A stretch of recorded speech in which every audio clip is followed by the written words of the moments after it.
Well, the population of the state of Oregon is projected to grow by over 1 million people in the next 20 years. Because of the importance of planning for this growth, this past year, City Club adopted the topic of growth as one of its premier issues. Today's program focuses on the role that transportation will play in accommodating this population increase. The Oregon Department of Transportation, under the direction of the Oregon Transportation Commission, has developed the Oregon Transportation Plan. The plan encompasses all forms of transportation, including roads, rail, shipping, and aviation. It's now before the legislature, embodied in a series of 19 bills. Michael Hollern, chair of the Oregon Transportation Commission, joins us today to discuss this statewide plan, as well as what might be expected in the Portland metropolitan area. Mike Hollern is president and chair of the board of Brooks Resources Corporation, a Central Oregon real estate and development company. He was appointed chair of the Oregon Transportation Commission by Governor Neil Goldschmidt in 1987, after having previously served as a member of the commission from 1975 to 1981. He also serves as a director of the World Forestry Center, the High Desert Museum, the Oregon Business Council, and United States National Bank of Oregon. Please join me in welcoming Mike Hollern to the City Club.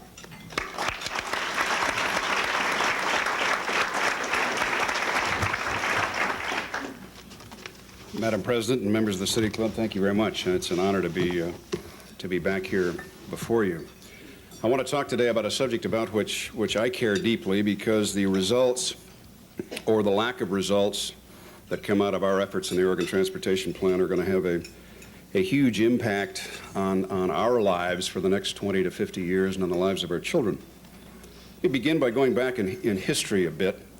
Oregon has always been an innovative state in its approach to transportation. We had the first aeronautics division of any state in the Union. We were the first state to levy a gas tax, a tax on gasoline, the proceeds of which were dedicated exclusively to use for roads, streets, highways, and bridges. As I look at the history of transportation in Oregon, I think it can be divided, at least since the advent of the automobile, into three distinct time frames. The first was that period of time that began early this century and lasted really through World War II. And the objective was very simple then for the state of Oregon and for the cities and counties and what was then only the Highway Division, not a Department of Transportation.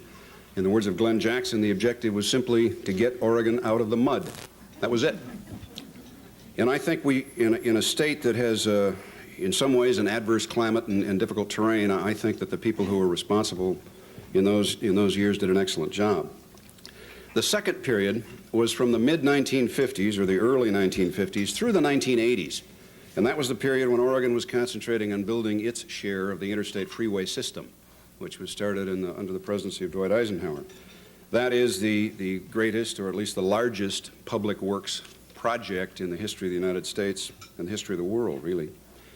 And the third period, we are at the threshold of that third period, and we are at a crossroads, in my opinion, and we have choices to make.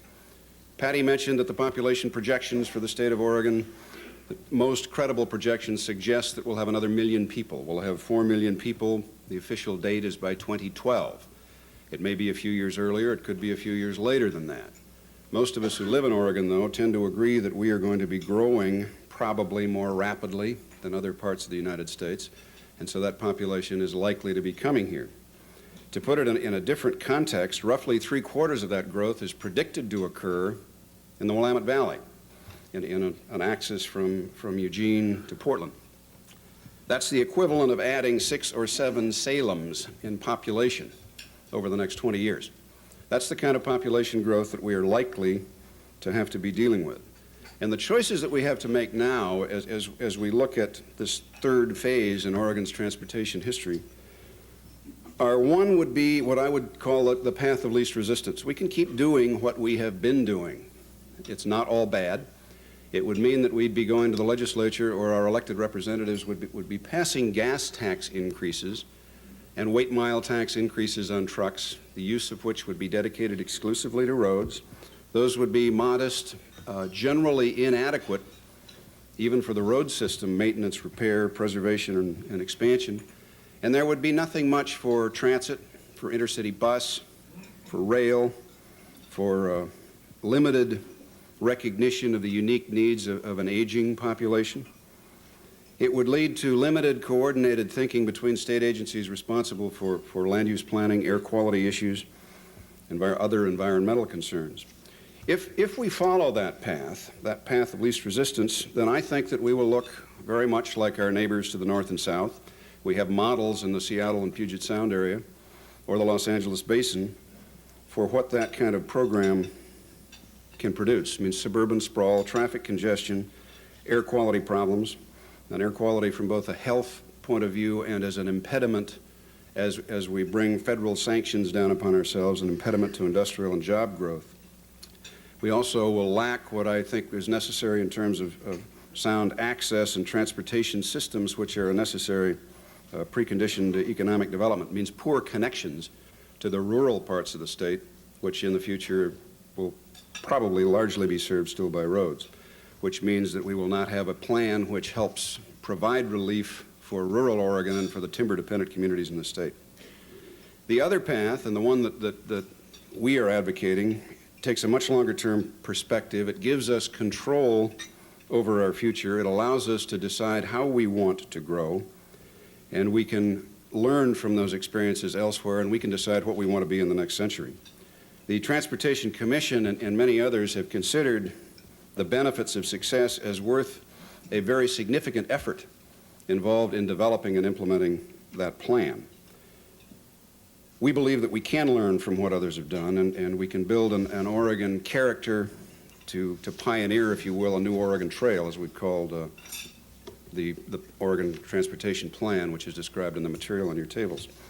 I want to describe today what we have done to develop that plan and the vision for the future, and to tell you what I believe are the essential components of the plan that must be adopted very soon if we are to succeed. 5 years ago, I had the privilege and honor of addressing the City Club, and I had been chairman of the Transportation Commission for about a year.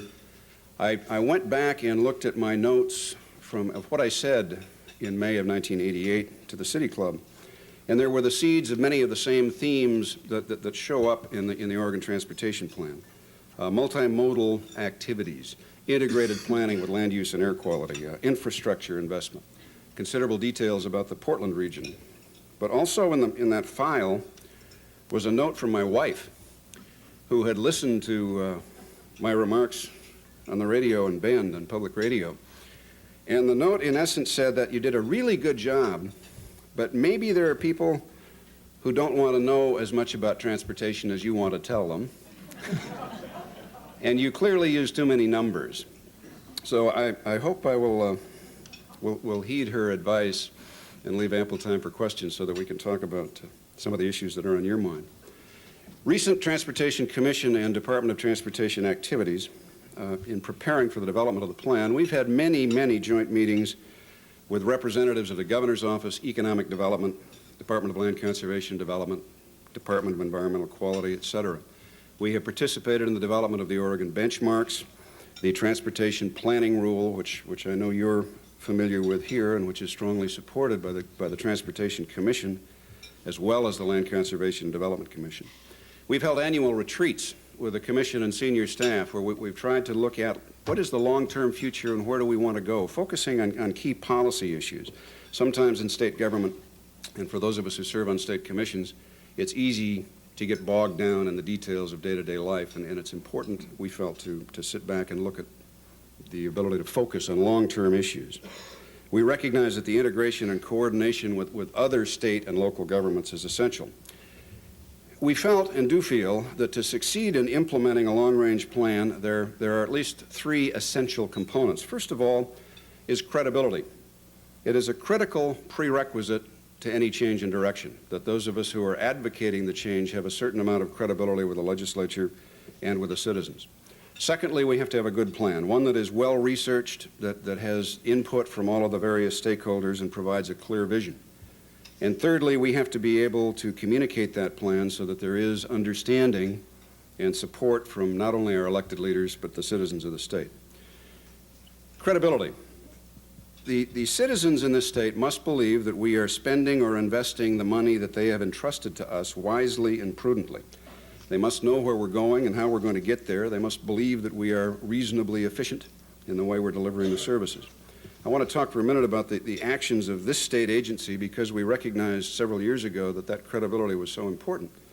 And we knew that the private industry, in large part, had been reinventing itself in the current vernacular, or restructuring or downsizing or becoming more efficient in a competitive world, and we felt we had to take some of those same actions. I've been the chair of this commission for 6 years. For those of you who aren't aware, we are structured with a 5-person commission appointed by the governor and approved by the Senate, unpaid, which oversees the activities of a large state department: highway, motor vehicles, public transit, aeronautics, some miscellaneous other activities, roughly a $2 billion agency in a biennium in the future, 5,000 employees, something like that. We felt that when our tenure as commissioners began, that agency was respected, it was efficient, it was innovative, and it was productive. And the remarks that I'm about to make about what we've done in the last few years in no way should be taken as being critical of the people who had been serving prior to that time. But we have worked hard with citizens and with local governments on issues like developing our 6-year transportation improvement program. That is the basic document that we do it every 2 years that lays out what's going to happen in terms of new projects in every area of the state. It is critical to local governments and private businesses, and we viewed that as a near sacred trust that when we go through the process, develop the plan, talk to all of the local communities, and ultimately end up approving it, that we need to honor that plan and continue down that path. And I think we have worked to do that, and we have improved relations with local governments particularly. We hired 5 years ago Don Forbes as the state highway engineer. He was the first person in the history of the 75-year history of State Highway Division to come from outside the agency, from the private sector. We hired him specifically to be a change agent, to build on the strengths of the Highway Division, but also to do some things differently in the future. In the last 6 years, the gas tax and weight mile tax in this state has doubled. The vehicle registration fee has been increased 50%, and ODOT has fewer employees in spite of that doubling. I think that's a measure of how some of the efficiency measures have worked, and I think the approval of those tax increases is an indication of the credibility of the agency. We have some 200 fewer managerial positions. We have 3 fewer levels of management in many cases. There are 5 levels of management between the director and any employee within the organization now. The managerial span of control has gone from 1 in 6 to 1 in 10. We have instituted performance measures where we're concentrating on measuring outcomes, not inputs. Government typically in the past has concentrated on measuring such things as full-time equivalent employees or the dollars spent rather than the results achieved. We're now working toward performance measures, and the pioneering work that we've done there has been adopted by the executive department and is being expanded to other elements of state government. We've engaged in some team-building activities where we're trying to recognize that most of the decisions in our agency are made by teams of people, not by a top-down approach from management. We have disposed of surplus property. We're working on privatizing those elements of our activities which can best be handled in the private sector. But the results of these efforts, the public and the legislature, and we've done some polling that bears this out, generally feel that ODOT is well managed, trustworthy, and investing the tax money well. Don't mean to say that we're perfect, because we're certainly not. We have a long way to go, but we have an agency that's trying very hard to do some of those things that the private sector has been doing over the last decade very well. The Commission also believed that we needed a very clearly articulated direction, goals, and a plan to get there. The legislation which established the Department of Transportation and the Oregon Transportation Commission says, as its primary duty, the Transportation Commission shall develop and maintain a state transportation policy and a comprehensive long-range plan for a multimodal transportation system for the state, which encompasses economic efficiency, orderly economic development, safety, and environmental quality. The plan shall include, but not be limited to, aviation, highways, mass transit, pipelines, ports, rails, and waterways, The basic charge to the Commission was the development of the state transportation policy and plan, and yet for 20 years the Transportation Commission did not do that. And there was good reason. This legislation is more than 20 years old, but during that period there was inadequate money available to the Department of Transportation or the Transportation Commission to patch the potholes in the roads on the state highway system. And in that kind of environment, I certainly don't fault the Commission or department leaders before for not spending scarce resources on the development of a long-range plan when they couldn't patch potholes in the roads.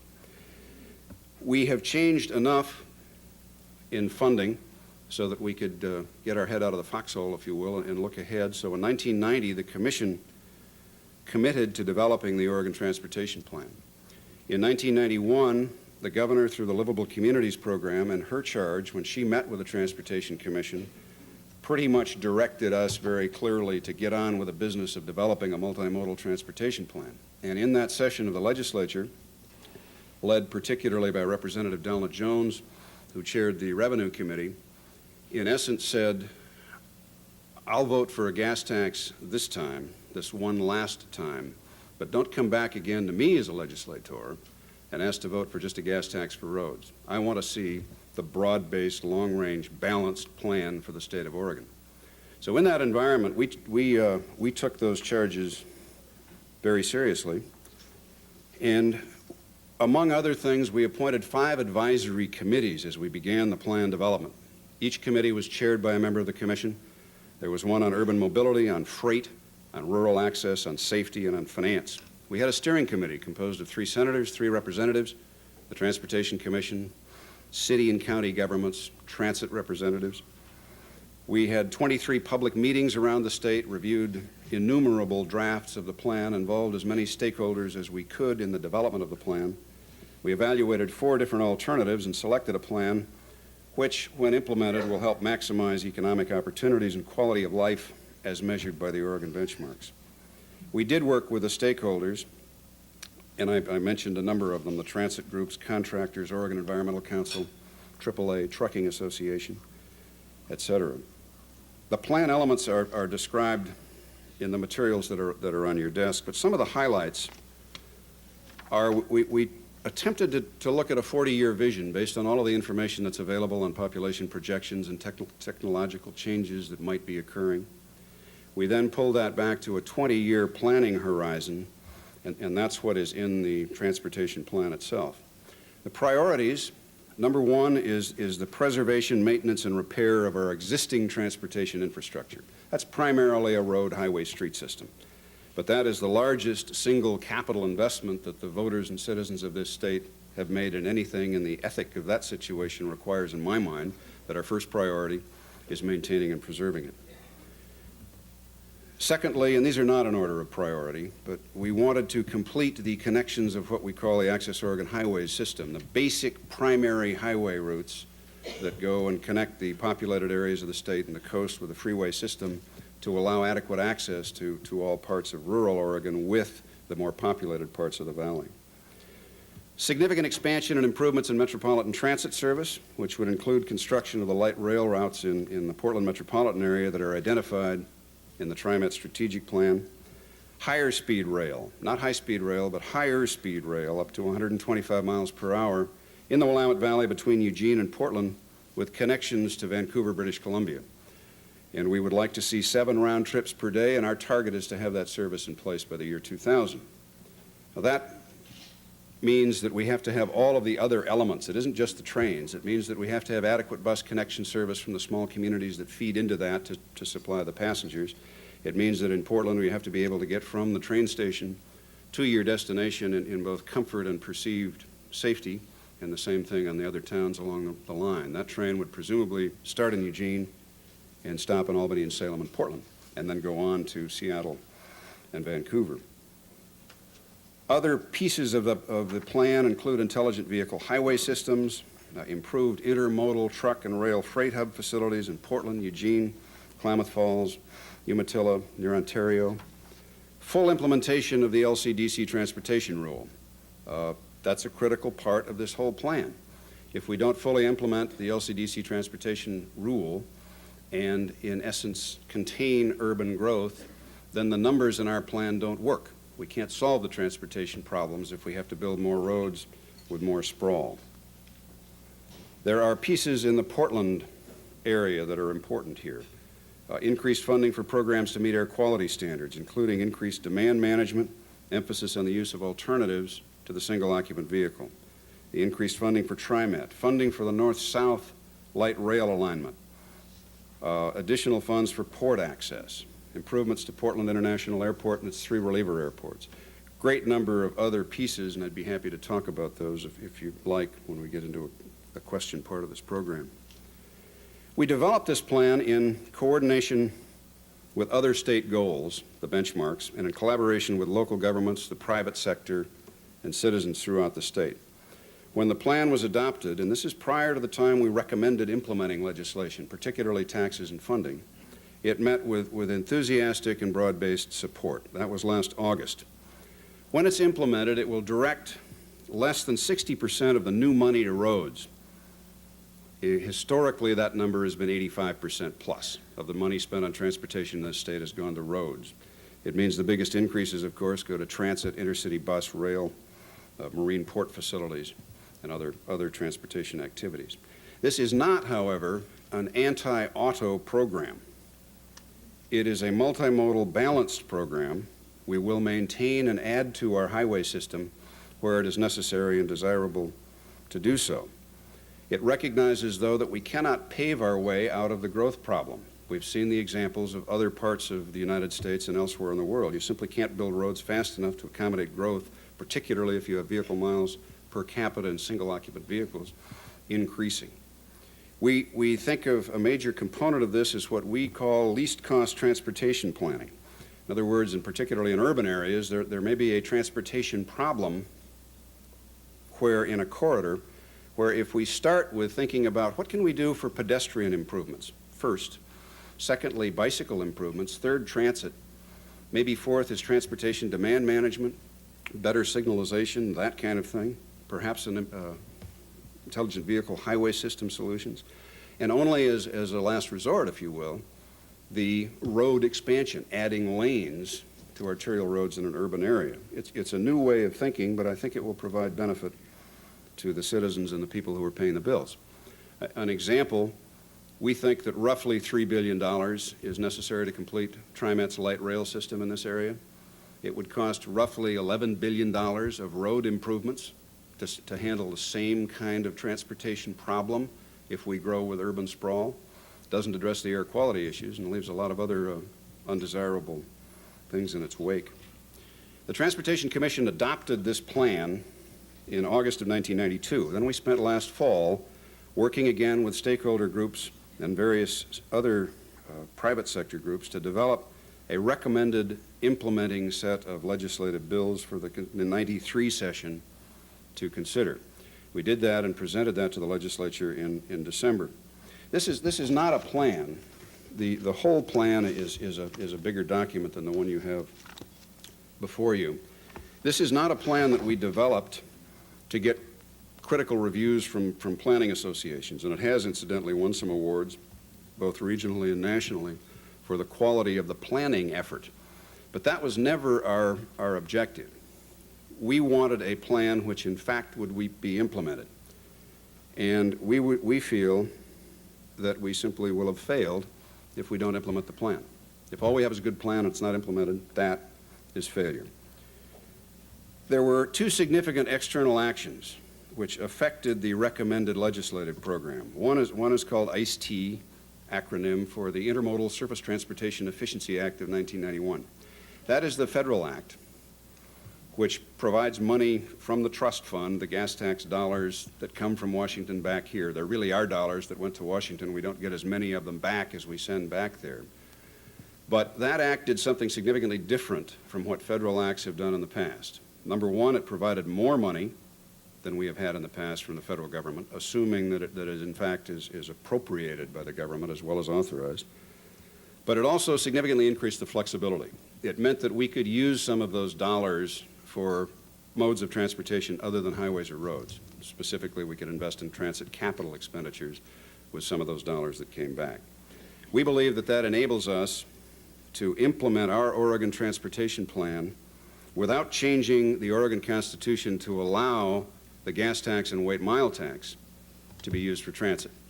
And our reading of the voters and the populace in the state is that that remains a popular dedication. The idea that gas tax and weight mile tax is used for roads and benefits those who pay is embedded fairly strongly in the Oregon psyche.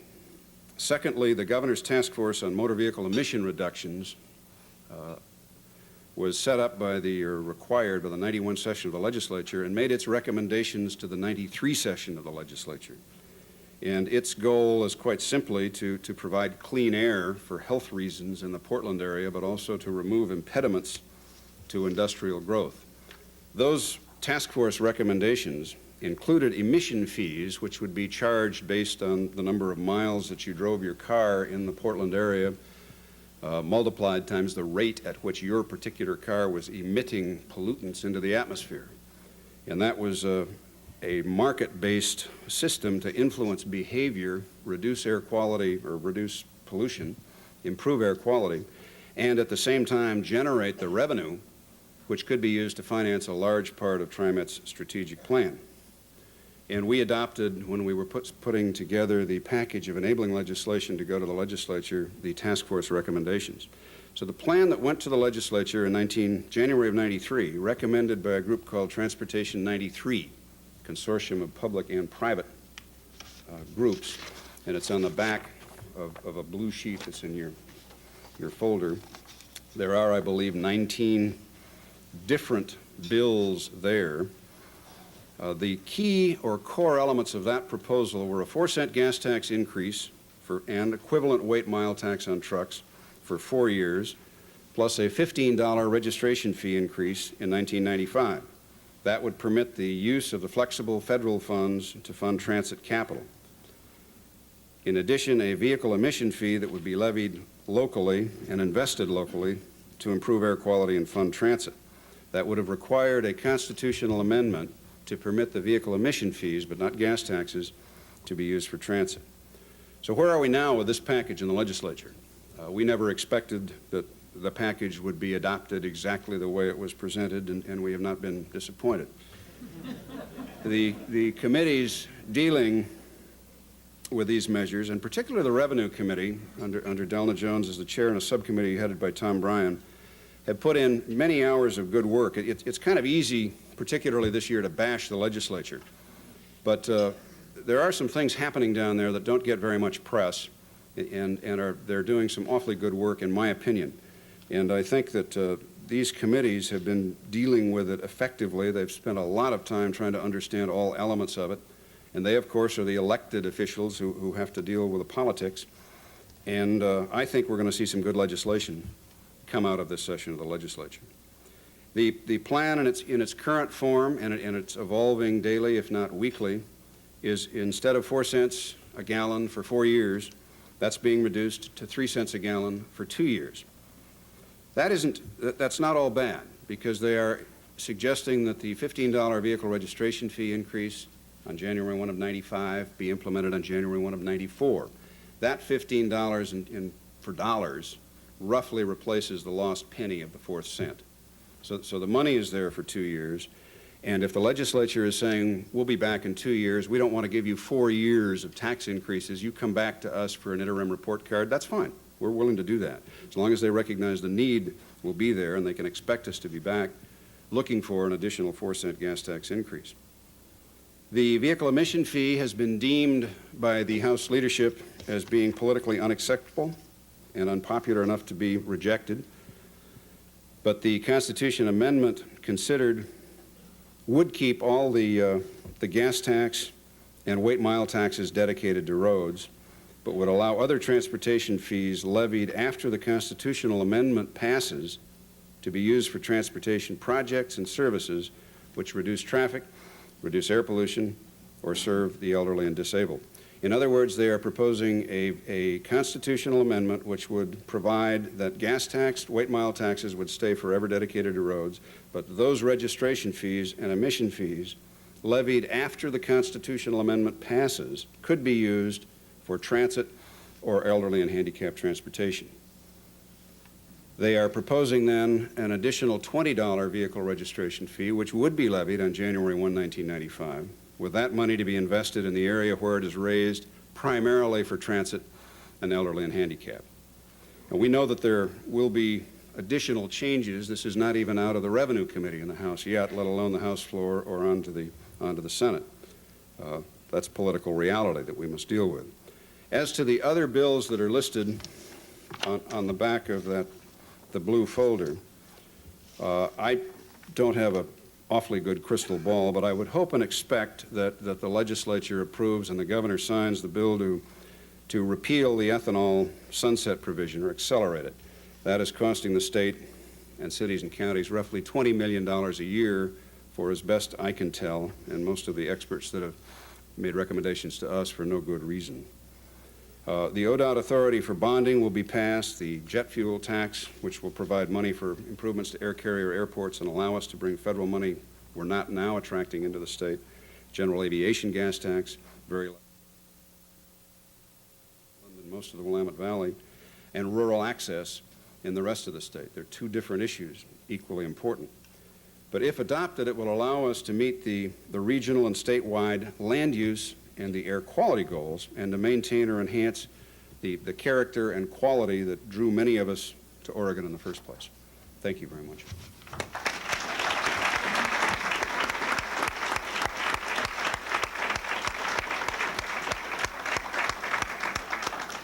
Thanks, Mike. We'll start with a question from Jim Zarin, followed by Cynthia Chilton, and then I will invite you to line up behind the microphone and ask your questions. Jim? Thank you, Patty. Mike, you said that with respect to the urban problem, we can't pave our way out of the growth dilemma. And it strikes me that it's a significant thing when the chair of the State Transportation Commission of this or any state says we can't pave our way out of a growth problem. But I want to press that point a bit and broaden it to the issue of just building our way out of the growth problem, and specifically ask you something about West Side Light Rail. As an example of the role of transit and the approach that this state takes to the transportation system and the transportation problem generally. As I understand it, it's the largest single public works project in the history of the state that the state has taken on, approaching $1 billion. There are those who are concerned that if we aren't careful, that money will not be well spent if we don't do the land use right. If we don't make sure that the zoning, the other land use efforts contiguous to the light rail line are such that it'll be supportive of transit, and also if we don't take some action relatively soon to make sure some sort of demonstration projects are built, which are the higher density sort of mixed use development that everybody's talking about that we need to build, so that the private sector sees that these things can be built and will be successful. So my question is, as chair of the Transportation Commission that's looking at something like $120 million of state money in this one project, do you have any concerns that we are not minding the store on the land use issues and maybe funding some demonstration projects so this route is successful? And if you have some concerns, who should act?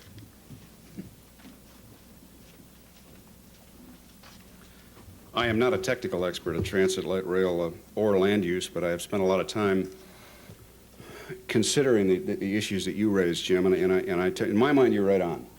Light rail is not a solution, is not a transit solution for every place in the country, and in my opinion, based on, again, limited knowledge, but in my opinion, it will only succeed if it is, in fact, integrated with land use. If we don't zone for the proper kind of density to create in the future the sort of traffic on that light rail spine, then the system won't work. And if we don't do the things that are necessary in urban containment and avoiding sprawl, then the investment in transit to provide the alternative mode of transportation won't be effectively used either. It's the point of all of the things that we're working on, and we had a first ever meeting with the Transportation Commission, the Environmental Quality Commission, the Land Conservation and Development Commission and their directors and the governor last week in an evening meeting in a recognition that these things have to work together. And as to who you should call, I suppose it's Metro or your elected leaders or whoever you can get to provide the political courage to take the steps that are necessary. Thank you.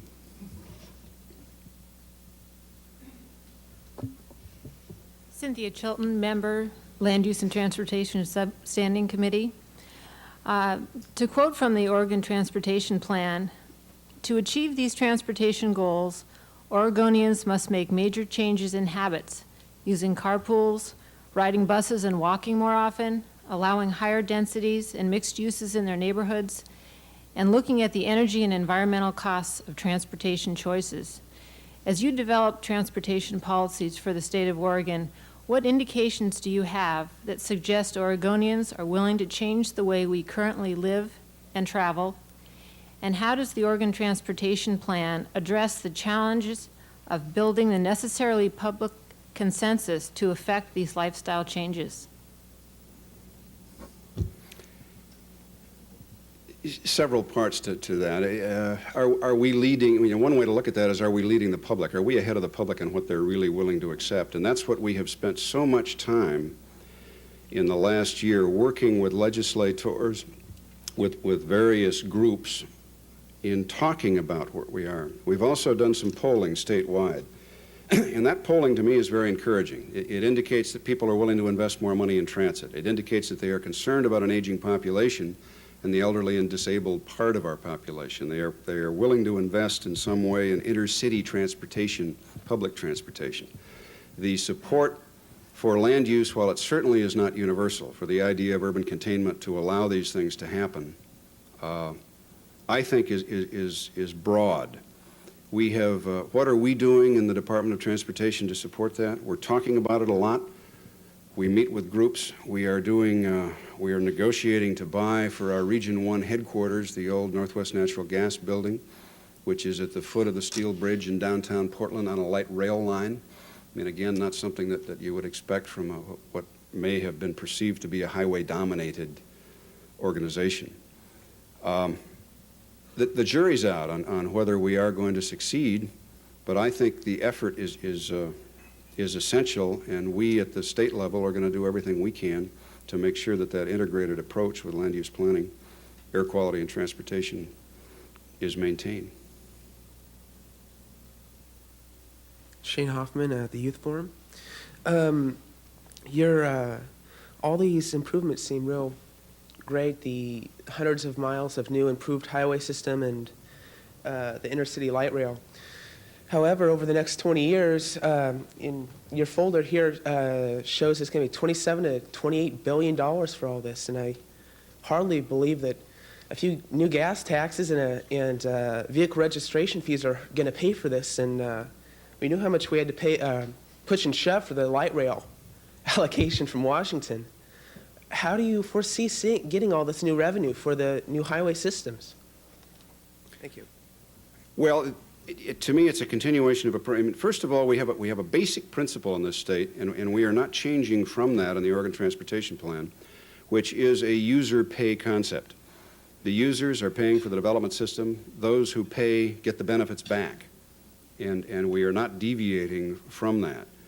We will pay for such things as most of the road improvements will come from gas tax and weight mile tax, and in this state we tax truckers more fairly because of the damage they do to roads than any other state in the country, or at least as good as well as any other state in the country.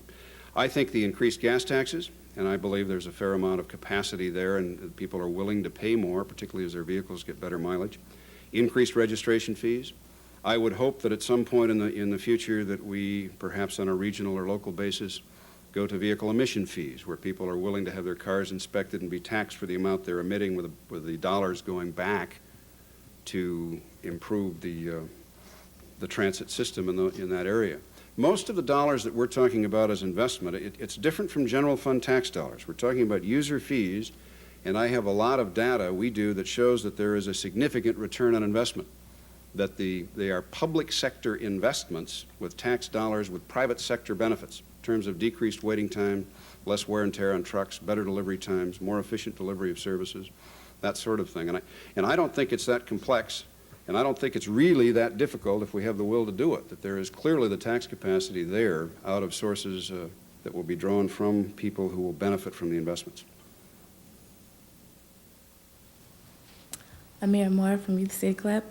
Are there other states that have emission tax that increase revenue for rail and roads? Are there other states that have emission fees for increased rail and road? I don't think so, and that's one of the problems with that the legislature has with this concept. We are pioneering, perhaps to too great a degree. When we started the transportation plan, the first thing we did was to survey all other 49 states to see what they were doing so that we could build on that experience. What we found was that nobody had done anything like this, and we realized that Oregon, largely because of our land use planning laws, was in a better position to adopt and implement a transportation plan than any other state. And the reason for that is that the 280 some odd cities and 36 counties and metropolitan regions have been forced for some 20 years to deal with the land use planning in an integrated way. So we had a system in place where we could talk intelligently about how to fit these things together. And that our plan has been getting a considerable amount of interest from groups like the Office of Management and Budget. About 3 weeks ago, the governor and I met with Secretary of Transportation Pena, who was familiar with, complimentary toward, and wanted to use our plan as a model for other states. So I think we're moving in the right direction, but in some ways we're pushing a little bit farther than our elected representatives are willing to go right at the moment. Ray Polania, City Club member. Mr. Hollern, continued road expansion will gobble 1/3 of the total resources, $15 billion over 20 years, including 3 new freeways in Portland from dedicated sources. The recommended alternatives, on the other hand, are to be funded from lottery, cigarettes, and additional new future taxes like registration fees or emissions, battery and tires, and whatever, all requiring a constitutional amendment. Knowing that added capacity only leads to more automobile use, more dirty air, less jobs, as was mentioned recently in that Willamette Week article, and other problems, why should the voters support this lopsided package of additional taxes which will make us like Seattle or Los Angeles? Well, Ray, you and I have talked about this many times over the last several years.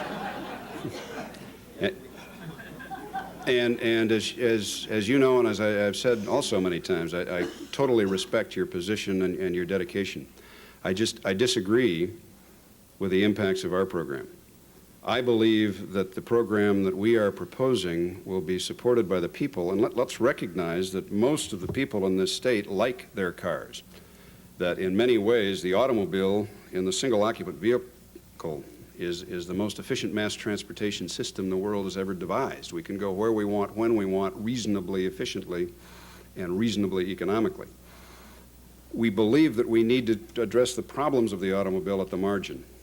And I think that if your constitutional amendment, which would have opened the gas tax and the dedicated highway fund for all transportation purposes, had been in effect over the last, say, 15 years, I think it would be likely that our gas tax would not now be 24 cents. It was 7 cents then. It may have been increased some, but I do not believe that the voters would have increased the gas tax had it not been for the constitutional dedication of those taxes to be used for roads. So that your approach, while philosophically sound, would not generate money for transportation, roads, or elsewhere. Secondly, our plan is not anti-automobile. And I recognize that there are people and there are biases against the automobile in this society. I believe that we can work at the margin, increase transit use, have much better land use planning, and still support the automobile as a key component of what many people in this country will want to continue to ride in. Well, the problem is really too many automobiles. We now have more automobiles than people in the state. I mean, you know, there is a limit. Yes? Harold Waite, City Club member. How critical will air quality be in economic development? The recent Willamette Week that Ray alluded to ascribed the vast bulk of pollution in the metropolitan area to automobile exhaust. And they went on to relate that air quality was a significant factor in Intel's decision to locate a new plant in New Mexico. it would seem that the concept of economic development could be a way to marshal general public support or more support behind the Oregon Transportation Plan. I'd like your comments and outlook for us in that area. Well, I chaired the Governor's Task Force on Motor Vehicle Emission Reductions in the Portland area and spent a lot of time talking about that. And Craig Modall, who was quoted in that article, served on that committee. In fact, it's interesting that an Intel industry representative was one of the strong advocates of employer trip reduction programs as a part of the overall package. The answer to your question in very broad terms, we are living with the Federal Clean Air Act. There is no opportunity for regulations to change. It's an act that is going to be imposed, as I understand it. If the Portland area is not in compliance, there will be increased federal sanctions. Those will require emission offsets for businesses locating here. It will require what's called LAIR, or the lowest achievable emission rate, terribly expensive control technology, and it will clearly put a damper on any sort of industrial growth, and we'll see many more announcements, I believe, of the sort of Intel choosing to locate elsewhere. We thought that one of the best approaches to solving the problem was this market-based emission fee approach. Certainly controversial, there's no question about that. The alternatives that are being considered by the legislature to come to the same result have a series of different assumptions. They assume that the transportation planning rule will work, that there will in fact be a reduction in single occupant vehicle trips. For that to happen, we must make the investment in transit and we must control urban growth expansion. I hope that the plan that this session of the legislature comes up with does in fact produce a plan that will be accepted by the federal EPA, and that in fact that Portland does not go out of compliance this summer, and that we will be able to have air quality that's reasonable and will allow job growth. It's, from my perspective, it's not a perfect solution, but it's politically the one that probably is the best we can hope for in this session of the legislature.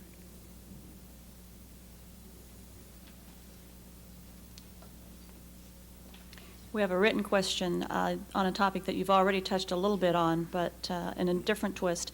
Is there any sentiment for allowing police and parks to be funded out of the fuel tax and weight and mile tax?